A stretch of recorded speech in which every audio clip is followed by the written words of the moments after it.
Halo, perkenalkan kami dari kelompok IPE 46. Di sini kami akan membawakan presentasi dan proyek 2 dengan tema kerjasama antar tenaga kesehatan, kerjasama antar tenaga kesehatan dengan pasien, dan juga kerjasama antar tenaga kesehatan dengan lingkungan atau keluarga pasien. Berikut merupakan videonya. Masa pandemi COVID-19 ini, terdapat banyak tumpang tindih mengenai apakah betul adanya virus ini. Beberapa masyarakat juga beranggapan bahwa virus COVID-19 ini tidaklah nyata, sehingga menyebabkan beberapa masyarakat seiring berjalannya waktu tidak peduli akan dampak dari pandemi COVID-19 ini. Namun tidak hanya hubungan antar tenaga kesehatan saja yang harus dijalin, hubungan antar tenaga kesehatan dengan pasien dan hubungan antar tenaga kesehatan dengan lingkungan dan juga keluarga pasien juga harus dijalin dengan baik. Kerjasama antar tenaga kesehatan atau kolaborasi antar tenaga kesehatan merupakan suatu hubungan kerja dalam memberikan pelayanan kesehatan kepada pasien dengan melakukan suatu diskusi tentang diagnosa serta berkonsultasi atau berkomunikasi. Hubungan ini dapat berjalan dengan baik ketika setiap tenaga kesehatan dapat memahami peran dan tanggung jawab mereka masing-masing, di mana masing-masing profesi memiliki tujuan yang sama, saling bertukar informasi dengan terbuka, memiliki kemampuan untuk mengelola dan melaksanakan tugas mereka dengan baik, baik itu secara individu maupun secara berkelompok. Untuk mewujudkan hal ini dapat terlaksana ketika ada yang saling percaya dan menghormati, saling memahami dan menerima ketemuan masing-masing, serta memiliki kemampuan profesional yang setara yang timbul dari pendidikan dan pengalaman. Pada masa pandemi seperti saat ini, tentu segala aspek terutama dalam bidang kesehatan mengalami keterbatasan. Hal yang paling sering terjadi ialah permasalahan dalam hal komunikasi. Terlebih lagi, dalam keadaan seperti ini, kontak dengan orang lain terasa sangat jarang. Namun kembali lagi, hal tersebut tidak menjadi penghalang seseorang dalam menjalankan profesi sebagai tenaga kesehatan. Manusia sebagai makhluk sosial tentu membutuhkan interaksi sosial. Dengan kecerdasan yang dimiliki, manusia khususnya tenaga kesehatan mampu memilih dan memilah berdasarkan kepentingan dan kebutuhan mereka masing-masing. Pemahaman mengenai informasi kesehatan merupakan salah satu cara untuk meningkatkan kesehatan. Kemampuan individu untuk dapat menafsirkan serta menggunakan informasi serta layanan kesehatan disebut sebagai istilah health literacy. Tenaga kesehatan sudah seharusnya memberikan yang terbaik bagi pasien, baik itu perihal akses, keamanan, komunikasi, privasi, hingga menghormati pasien. Hal-hal tersebut merupakan hak kesehatan bagi seorang pasien. Sangatlah penting bagi tenaga kesehatan memahami hak kesehatan. Di samping itu, bijak dalam menentukan pilihan terbaik dari pasien, memiliki rasa tanggung jawab terhadap pasien, serta mempertimbangkan keputusan pasien juga menjadi bagian dari hak kesehatan seseorang. Hubungan antara tenaga kesehatan dengan pasien dapat tercipta dengan baik apabila terciptanya komunikasi yang baik pula. Komunikasi yang baik tersebut meliputi hal-hal sebagai berikut. Yang pertama, menggali informasi, menanggapi keluhan, serta menghormati keputusan atau pandangan yang dibuat pasien terkait keluhannya. Kita juga harus memberi informasi yang diperlukan seperti misalkan terkait kondisi diagnosis serta rencana tetapi dengan menggunakan tata bahasa yang mudah dipahami.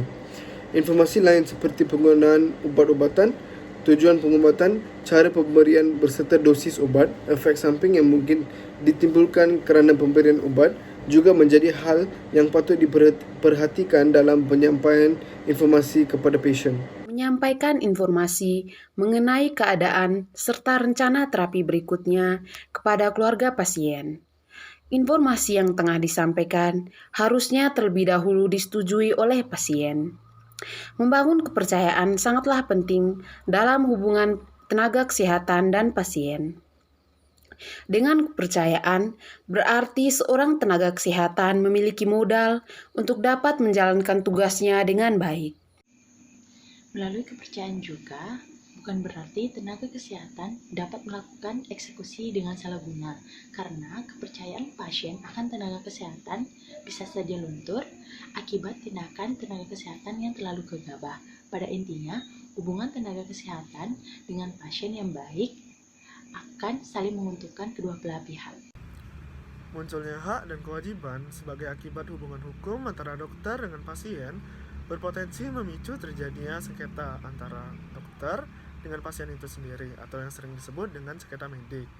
Dalam upaya menghindari atau mengurangi sengketa medik yang terjadi, maka perlu dipahami mengenai konstruksi hubungan antara dokter dengan pasien itu sendiri. Dari hubungan hukum inilah yang nantinya akan melahirkan perbuatan hukum dan menimbulkan adanya akibat hukum itu sendiri. Dalam suatu akibat hukum, hal-hal yang tidak dapat dipisahkan yaitu siapa yang bertanggung jawab dan sejauh apa tanggung jawab tersebut dapat diberikan. Hal-hal yang perlu dipetakan di keluarga dalam merawat pasien OTG dan bergejala ringan yaitu ada atau tidaknya perilaku rawat, kamar tersendiri untuk pasien, dan alat komunikasi. Selain itu, ada kebutuhan logistik, kondisi ventilasi dan sanitasi rumah, sumber daya sekitar, dan pemahaman keluarga mengenai penyakit corona. Bila keluarga tidak siap merawat pasien di rumah atau orang positif COVID-19 berusia lebih dari 60 tahun, memiliki gejala ringan hingga sedang, serta memiliki komorbid, maka pasien bisa dirujuk ke rumah sakit khusus COVID darurat. Seperti contoh DKI Jakarta, yaitu Wisma Atlet. Pada praktiknya, peran lingkungan sangat menentukan keberhasilan pemutusan rantai penularan melalui konsep gotong royong, saling mengingatkan perilaku hidup bersih dan sehat, tidak berkerumunan, tidak mengadakan kegiatan berkumpul, penggunaan masker dan jaga jarak, membantu sesama pemenuhan logistik, tidak mengucilkan orang positif COVID-19, dan konsep Dasawisma, di mana setiap 10 rumah ada satu kader yang memantau kondisi keluarga dalam satu rumah. Hal tersebut tentunya perlu dikoordinir oleh pemangku wilayah setempat, RT, RW atau lurah bekerja sama dengan puskesmas sebagai organisasi kesehatan yang ditunjuk pemerintah setempat untuk mengelola kesehatan masyarakat di wilayahnya, bekerja sama dengan jejaring klinik dan praktik dokter mandiri. Pada dasarnya, penitik beratan penanggulangan COVID-19 terdapat pada faktor hygiene untuk memutus rantai penularan virus. Seperti halnya rhinovirus dan virus influenza, diketahui bahwa SARS-CoV di tahap infeksi awal menular melalui droplet. Kemudian, besarnya droplet berkaitan dengan jauhnya droplet ketika seseorang berbicara, batuk, ataupun bersin. Oleh karena itu, untuk menghambat penularan virus, kita menggunakan masker. Dan dalam kehidupan sehari-hari, kita terus mengedukasi masyarakat untuk disiplin dan menerapkan etika batuk dan bersin, serta menjaga jarak 1,5-2 meter ketika kita sedang berkumpul. Berikut adalah sumber pustaka yang kami jadikan acuan dalam penyusunan materi SP2. Sekian presentasi dari kelompok IP 46. Mohon maaf bila ada kata yang kurang berkenan. Terima kasih.